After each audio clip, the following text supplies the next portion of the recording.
Oh, now we're back. Hi, testing. 1, 2, 3, 4, 5, 6, 7, 8, 9, 10. It's so windy. 1, 2, 3, 4, 5, 6, 7, 8, 9, 10. Testing.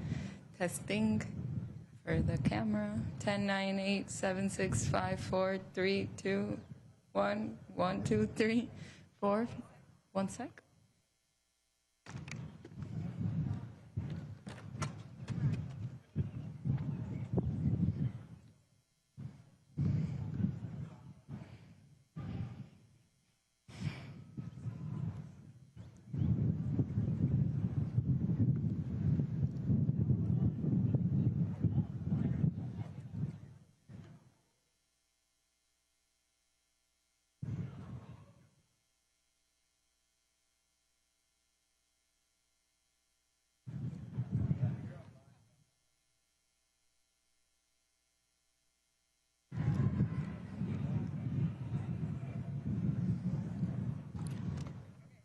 Start over. Okay.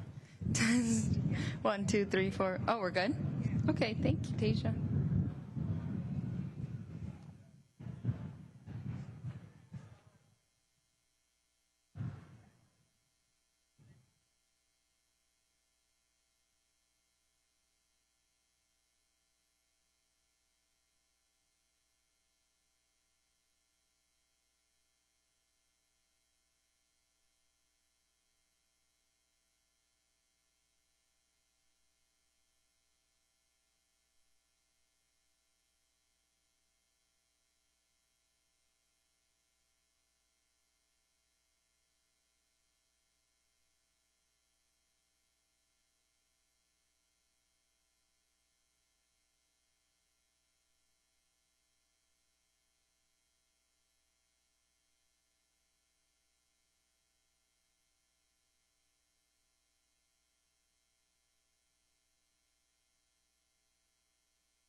some random people.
Again.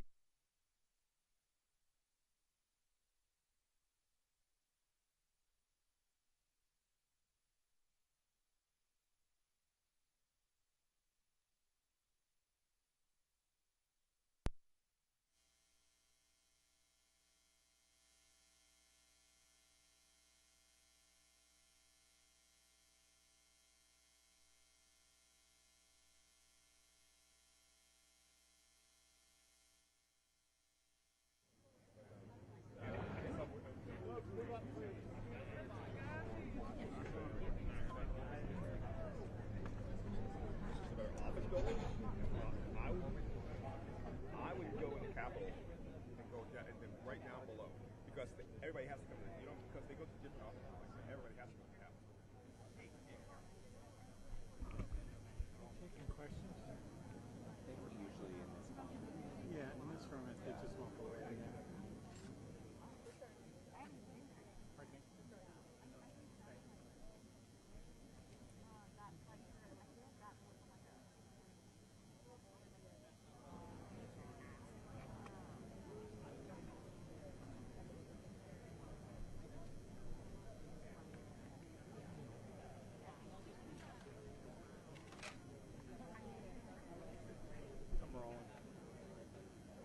That's a good idea right here.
Good morning. Morning. Thank you to my Democratic colleagues for your presence, for your unity, for your strength, and for your leadership.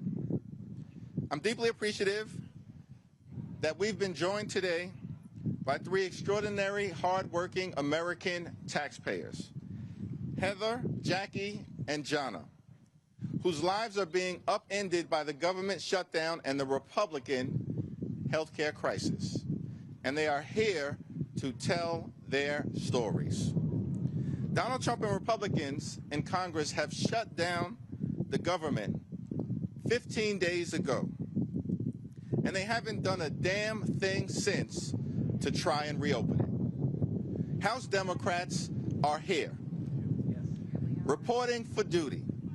We are ready, we are willing, and we are able to negotiate a bipartisan spending agreement that actually meets the needs of the American people, reopen the government, and decisively address the Republican health care crisis.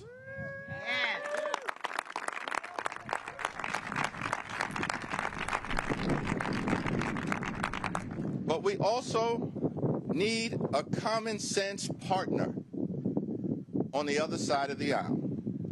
House Republicans shut the government down. Then they ran out of town. And for the last 3 weeks, they're nowhere to be found. What more can I say?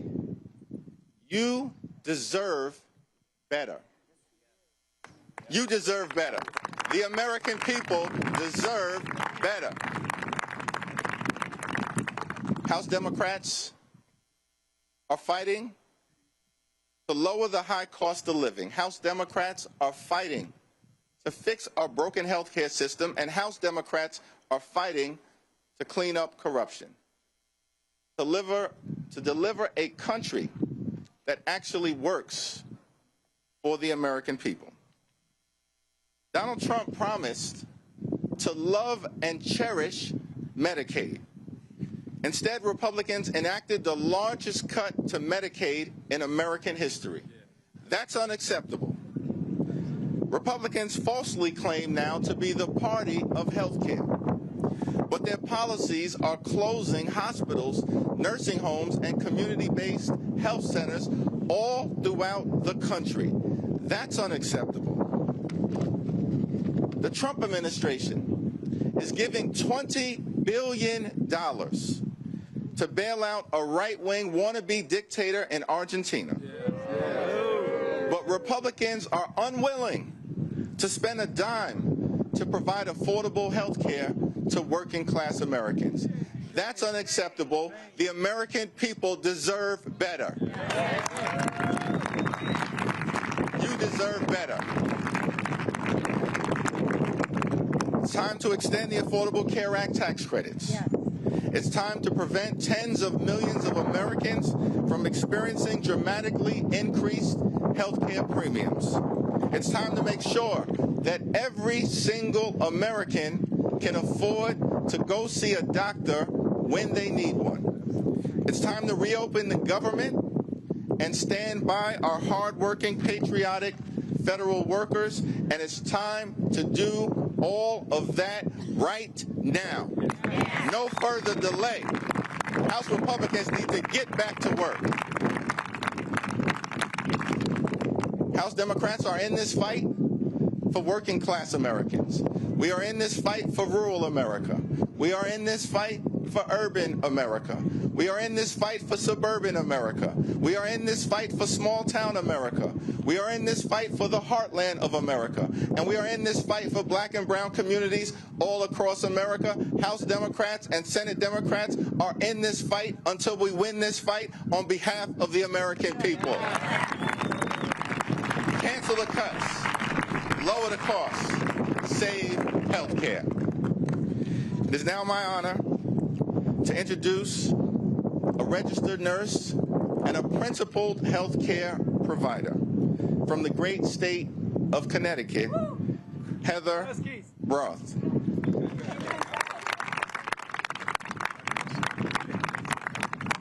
Good morning, Washington, D.C.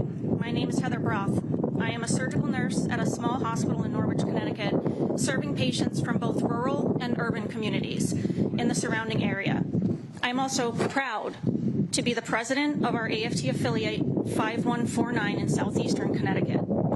As healthcare workers, we take pride in giving our patients the very best care because that's what they deserve. We've long struggled with a healthcare system that's strained, which is hard as it is, but we know it could be even worse. Today I'm here to say that we now are deeply worried that it will be much worse. We know a healthcare crisis is just around the corner because the big ugly bill law enacted by Republicans in Congress and the Trump White House, it's coming. This partisan law slashed Medicaid and allowed healthcare tax credits to expire for working families, all while funding tax breaks for billionaires.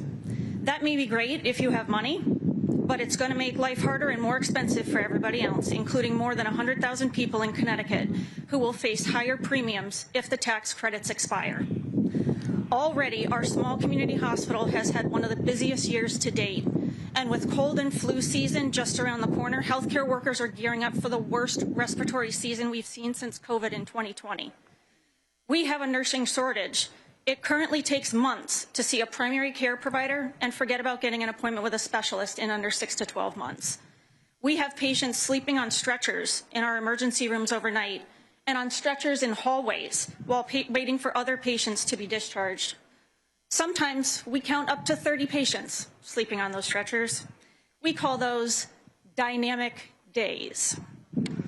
It's clear that the cuts coming down the pike have the capacity to dismantle and destabilize our currently understaffed and struggling healthcare system. Hospitals and clinics will close or cut essential services, forcing patients to travel further and wait longer for care.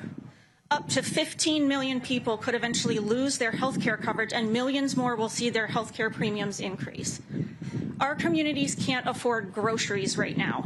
How do we expect them to afford significant rate increases to their health insurance? And we know that rural communities will face higher premium increases than other communities if the health care tax credits are allowed to expire. Nationally, nearly a quarter of farmers and ranchers get health care coverage through plans supported by these tax credits. Entire communities will be devastated if the politicians in charge of Congress and the White House don't take action now. The frontline workers are scared. Everyone who's concerned about their own health or a loved one's health should be as well. Asking our friends and neighbors who can't afford food or rent to pay on average more than double out of pocket for their health insurance premiums is going to force people off their health insurance. That won't stop people from needing emergency care, regardless of whether they live in a blue or red community. Communities will suffer. People will get sicker. It's not at all a stretch to say that some of them are going to die. But instead of working with Democrats to lower health care costs, Republicans shut down the government and took a vacation. Many of our patients are hardworking Americans who are about to receive notice that they're losing the tax credit that allows them to afford health care, and Republicans are okay with that. Republicans control Congress and the White House. They should return here and do their job.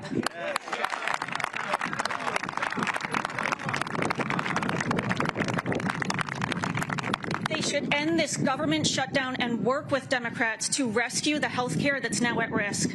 Our patients and communities deserve no less. And now it is my pleasure to yield to one of my siblings in this fight, Jackie.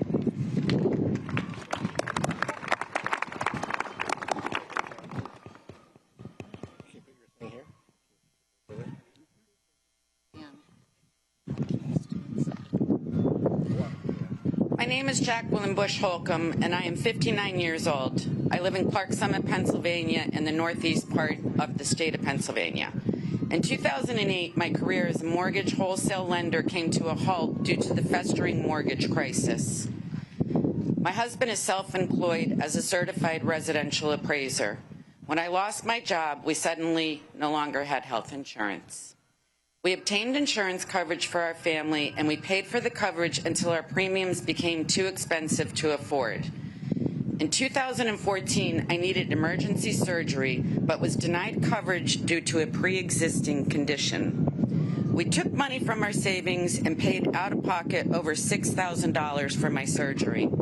I appealed the cost of my out-of-pocket expense for my surgery and waited for a determination. We continued to drain our savings to pay for our health insurance premiums. While waiting for my appeal determination, our premiums increased dramatically. We were at a point where we could no longer afford health insurance. And then in 2015 came the godsend, the Affordable Care Act. We have received health insurance from the ACA since 2015. I currently work for my husband and his appraisal business. Our income fluctuates due to the real estate market. We update our income for coverage through the ACA accordingly as required. Our annual premium rate fluctuates, and we adjust our budget for coverage as we depend more and more on health insurance as we age.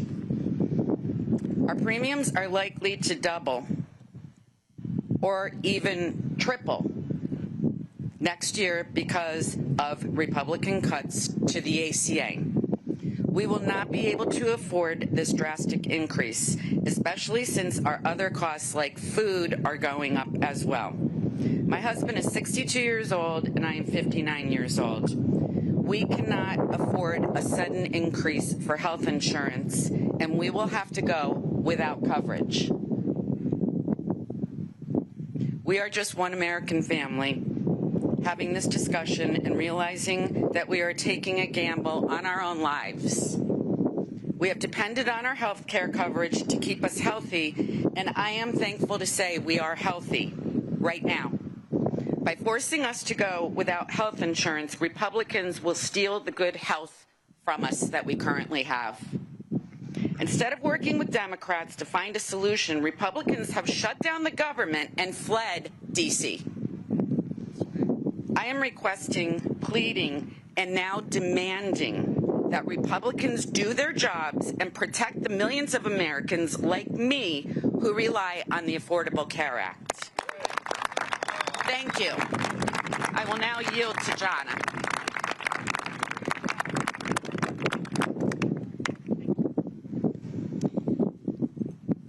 My name is Jana Higgins-Fries, and my family has lived, farmed, and worked in Iowa since the 1850s. I'm here today as a private citizen and mother of 2 kids with critical and chronic illnesses who use Medicaid. When Senator Joni Ernst and Representative Marionette Miller-Meeks were voting for the big, brutal bill to take working people's money away from Medicaid and Social Security to give handouts to the rich, someone shouted to Ernst that gutting Medicaid would kill an estimated 51,000 people next year, and Ernst said, "We're all going to die." My babies were both sick. My babies were both sick from the instant they were born in Iowa City. My older son already died. He was born in cardiac arrest. I lay in the silent delivery room while the doctors and nurses were scared, waiting to see whether my kid could be resuscitated. So I don't need my elected officials to tell me that we're all going to die. I need representatives like Miller-Meeks to stop stealing the money that helps my kids have a good life.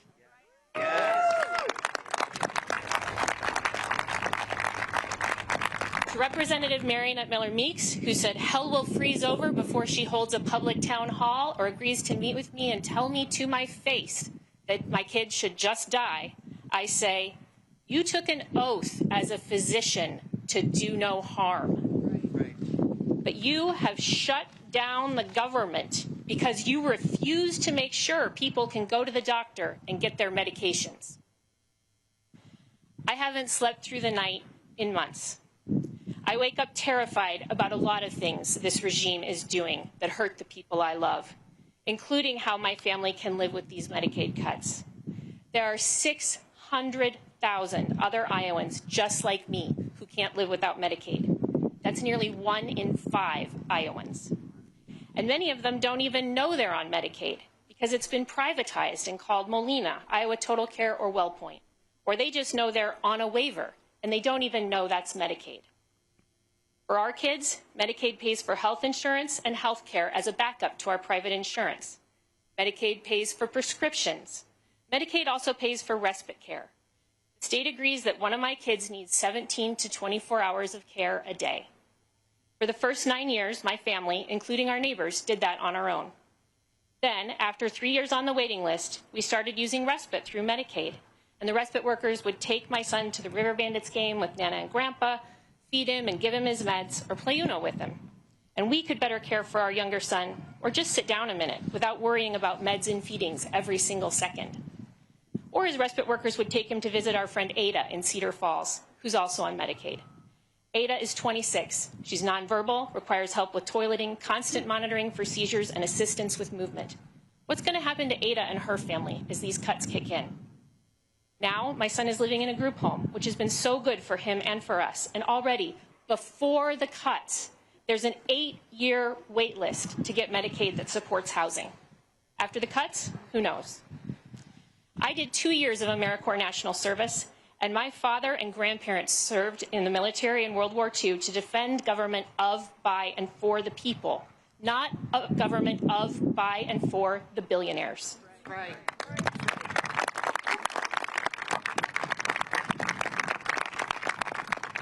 We are the richest country in the history of the world.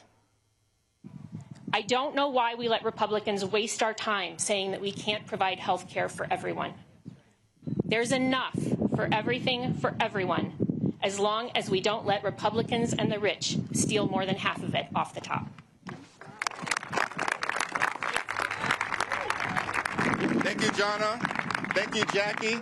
Thank you, Heather, for sharing your powerful stories on behalf of the tens of millions of Americans who are in the line of fire as a result of the unprecedented Republican assault on health care in America. It's time to reopen the government. It's time to enact a bipartisan spending agreement that actually makes life better for everyday Americans. Yeah. And it's time to decisively address the Republican health care crisis. Democrats are in this fight until we win this fight for the American people. Thank you all.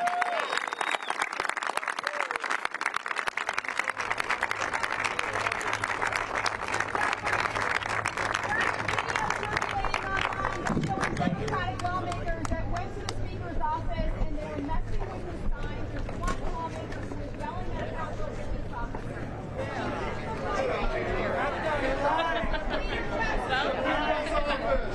It's the people's office.